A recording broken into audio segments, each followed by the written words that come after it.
নমস্কার, সুপ্রভাত। জি 24 ঘন্টা ডিজিটাল পেজে ব্রিগেড প্যারেড গ্রাউন্ড থেকে আমি অয়ন রয়েছি আপনাদের সঙ্গে। এই মুহূর্তের যে ছবি, এই ছবি কলকাতায় ফিরে এলো 1970-এর দশকের পর।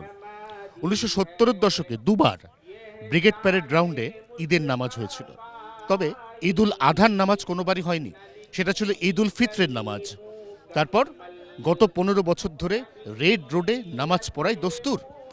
এই অবস্থায় রাজ্যের নতুন সরকার, তার মুখ্যমন্ত্রী শুভেন্দু অধিকারী, তিনি স্পষ্ট জানিয়ে দিয়েছেন কোনো উৎসবে কোনোভাবে রাস্তা বন্ধ করে সাধারণ মানুষের অসুবিধা করা যাবে না। এই সুস্পষ্ট নির্দেশ পাওয়ার পর এই মুহূর্তে ব্রিগেড প্যারেড গ্রাউন্ড চত্বরে শুরু হয়েছে ঈদ উল আধা তার নামাজের প্রস্তুতি। আমরা দেখতে পাচ্ছি কলকাতা খিলাফত কমিটি, যারা ঈদের নামাজের আয়োজন করে থাকে, সব থেকে বড় আয়োজন, যারা এত বছর ধরে রেড রোডেই এই আয়োজন করেছিল, তারা প্রত্যেকে ব্রিগেড প্যারেড গ্রাউন্ডে পার্ক স্ট্রিটের মুখ বা জওহরলাল নেহরু রোডের মুখের দিকে একটি মঞ্চ তৈরি করেছে।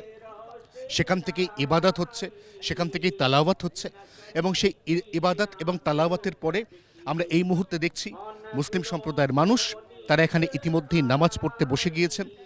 রেড রোডের থেকে ব্রিগেড প্যারেড গ্রাউন্ড অনেক বড় এলাকা, অতএব এখানে নামাজ পড়তে সেই অর্থে কোনো অসুবিধা হওয়ার কথা নয়। অসুবিধা হচ্ছে না বলেও এখনো পর্যন্ত স্বীকার করে নিয়েছেন খিলাফত কমিটির যারা প্রধান।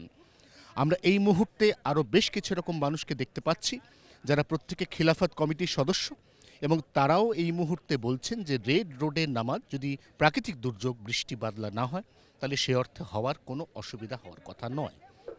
এই মুহূর্তে প্রস্তুতি একেবারে তুঙ্গে। এখানে নামাজের নির্দিষ্ট যে নির্ঘণ্ট, এই নির্ঘণ্ট মেনে নামাজ আদা হবে। তারপর ভ্রাতৃত্বের কোলাকুলির পরে প্রত্যেকটি মানুষ নিজেদের বাড়ি যাবেন।